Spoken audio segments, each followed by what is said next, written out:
렘브란트의 대표 작품가 화가의 삶과 예술. 렘브란트 판 레이는 바로크 시대의 네덜란드 화가로 그의 작품은 풍부한 감정 표현과 뛰어난 빛과 그림자 처리로 유명합니다. 렘브란트의 작품은 인물화, 자화상, 역사화, 풍경화 등 다양한 장르를 아우르며 그의 대표작들은 미술사에 큰 영향을 미쳤습니다. 다음은 렘브란트의 대표작 5가지입니다. 1. 야경. 렘브란트의 가장 유명한 작품 중 하나로 네덜란드 황금시대의 민병대를 그린 대형 회화입니다. 이 작품은 독특한 조명 효과와 인물들의 생동감 있는 포즈로 유명합니다. 특히 빛과 그림자의 극적인 대비를 통해 인물들의 입체감을 강조하며 작품 전체에 강한 에너지를 불어넣습니다. 2. 돌아온 탕자. 이 작품은 렘브란트의 후기 작품 중 하나로 성경의 돌아온 탕자 이야기를 감동적으로 표현했습니다. 아버지와 아들의 포옹을 중심으로 한 이 작품은 깊은 감정 표현과 따뜻한 조명으로 관객에게 강한 인상을 남깁니다. 이 작품은 렘브란트의 인간 이해와 동정심을 잘 보여줍니다. 3. 투르프 박사 해부학 강의. 이 작품은 렘브란트의 초기 대표작 중 하나로 네덜란드 의사 니콜라스 툴프 박사의 해부학 강의를 그린 작품입니다. 작품은 해부 실습 중인 시신을 중심으로 의사들이 모여있는 장면을 묘사하며 빛과 그림자의 탁월한 처리로 인물들의 사실감을 높였습니다. 이 작품은 렘브란트의 뛰어난 관찰력과 기술을 잘 보여줍니다. 4. 유대인 신부. 이 작품은 부부의 사랑과 애정을 담은 감동적인 작품입니다. 작품의 제목은 후대에 붙여진 것이지만 그림 속 인물들은 실제 부부나 연인으로 추정됩니다. 렘브란트는 두 인물의 표정과 몸짓을 통해 그들의 깊은 감정을 표현하였으며 따뜻한 색조와 부드러운 붓질로 작품의 분위기를 한층 더했습니다. 5. 삼손의 실명을 초래한 달릴라. 이 작품은 구약 성경의 삼손과 달릴라 이야기를 극적으로 재현한 작품입니다. 달릴라가 삼손의 머리카락을 자른 후 삼손이 포로로 잡혀 실명되는 순간을 그린 이 작품은 강렬한 감정 표현과 역동적인 구도로 관객의 시선을 사로잡습니다. 렘브란트는 빛과 그림자를 통해 장면의 긴장감을 극대화하였습니다. 렘브란트 판 레인, 빛과 그림자의 마법사, 네덜란드 황금시대의 화가의 삶과 예술. 렘브란트 판 레이는 17세기 네덜란드 황금시대를 대표하는 화가로 빛과 그림자의 극적인 대비를 통해 인간 내면의 깊이를 섬세하게 표현한 것으로 유명합니다.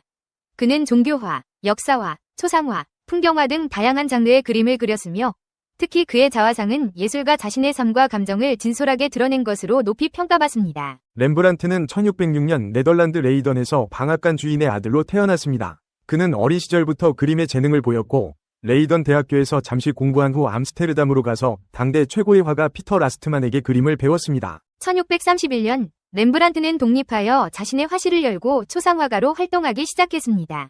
그는 뛰어난 실력과 독창적인 화풍으로 빠르게 명성을 얻었고 1634년에는 부유한 상인의 딸 사스키아 판 위일렘비르와 결혼했습니다. 렘브란트는 사스키아와의 행복한 결혼 생활을 그림으로 남겼으며 그녀는 그의 작품에 자주 등장하는 모델이기도 했습니다. 1642년 렘브란트는 야경이라는 대작을 완성했습니다. 이 작품은 암스테르담 시민군의 모습을 그린 것으로 빛과 그림자의 극적인 대비와 역동적인 구도가 돋보입니다. 하지만 야경은 당시 사람들에게 혹평을 받았고 렘브란트의 명성은 점차 쇠퇴하기 시작했습니다. 같은 해 아내 사스키아가 세상을 떠나면서 렘브란트는 큰 슬픔에 빠졌고 그의 작품은 더욱 어둡고 내면적인 성찰을 담게 되었습니다. 1650년대 이후 렘브란트는 재정적인 어려움에 시달렸습니다. 그는 사치스러운 생활 습관과 미술품 수집에 많은 돈을 썼고 빚을 갚기 위해 집과 소장품을 팔아야 했습니다. 1656년에는 파산 선고를 받았고 그의 작품은 경매에 넘어갔습니다. 렘브란트는 가난과 고독 속에서도 그림을 멈추지 않았으며 그의 후기 작품은 더욱 깊이 있는 표현과 인간적인 감동을 담고 있습니다. 렘브란트는 빛과 그림자의 극적인 대비를 통해 인간 내면의 깊이를 섬세하게 표현한 것으로 유명합니다. 그는 밝은 빛으로 인물의 얼굴이나 손 등 중요한 부분을 강조하고 어두운 그림자로 배경이나 옷 등을 감싸는 방식으로 그림의 입체감과 생동감을 불어넣었습니다. 렘브란트는 또한 붓터치의 강약과 색채의 농담을 조절하여 인물의 감정과 분위기를 섬세하게 묘사했습니다. 렘브란트의 작품은 종교화, 역사화, 초상화, 풍경화 등 다양한 장르를 아우르며 각 장르에서 독창적인 화풍을 선보였습니다.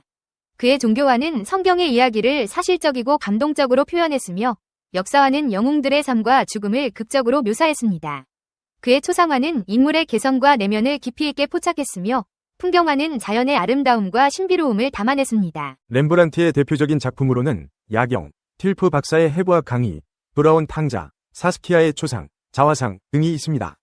이 작품들은 모두 렘브란트의 예술적 역량과 인간적인 면모를 보여주는 걸작으로 평가받습니다. 렘브란트는 빛과 그림자의 극적인 대비를 통해 인간 내면의 깊이를 섬세하게 표현하는 새로운 화풍을 개척했으며 이는 후대 화가들에게 큰 영감을 주었습니다. 렘브란트의 작품은 19세기 인상주의 화가들에게도 영향을 미쳤습니다. 인상주의 화가들은 렘브란트의 빛과 그림자의 사용, 붓터치의 자유로움, 색채의 풍부함 등을 배우고 발전시켰습니다. 렘브란트의 작품은 오늘날에도 많은 사람들에게 사랑받고 있으며 그의 작품은 전 세계 주요 미술관에 소장되어 있습니다. 렘브란트, 반 고흐와 피카소의 차이. 미하이 칙센트미하이는 예술가를 대상으로 수십 년간 그들의 변화를 연구하며 그들이 자신의 작품을 알리기 위해 비평가, 미술관장, 예술상인, 잠재 구매자, 동료에게 어떠한 노력을 기울였는지 알아보았다. 그 노력의 대부분은 다른 이들에게 감명을 주고 편견을 이겨내며 취향의 변화를 이끌어내는 등으로 나타났다. 아무리 혁신적인 인물이라 해도 이러한 노력을 하지 않은 인물은 당대에는 빛을 볼 수가 없었다. 렘브란트가 그 좋은 예다. 사실 렘브란트가 살았던 네덜란드와 그의 동시대인들은 그를 창조력 있는 인물로 보기는커녕 나중에 가서는 거의 무시하기까지 했다. 그러므로 지금의 유명세는 렘브란트 사후 역사가들이 그를 유럽 미술사의 중심에 놓으면서 만들어진 것이다. 후대 비평가들의 제대로 된 비교 분석이 없었다면 오늘날 렘브란트의 이름은 존재하지도 않았을 것이다. 이렇게 동시대인들에게 외면당했던 예술가와 작가들의 예는 꽤 많다. 빈센트 반 고흐나 아메데오 모딜리아니, 폴 세잔과 구스타프 클림트 등의 화가는 물론 다른 많은 과학자의 경우도 오랜 세월이 지난 후에야 그 위대함이 알려진 예가 많다. 당신은 당신의 작품을 알리기 위해 어떠한 노력을 기울이고 있는가? 렘브란트처럼 동시대인들에게 외면당할 것인가? 피카소처럼 인정받을 것인가?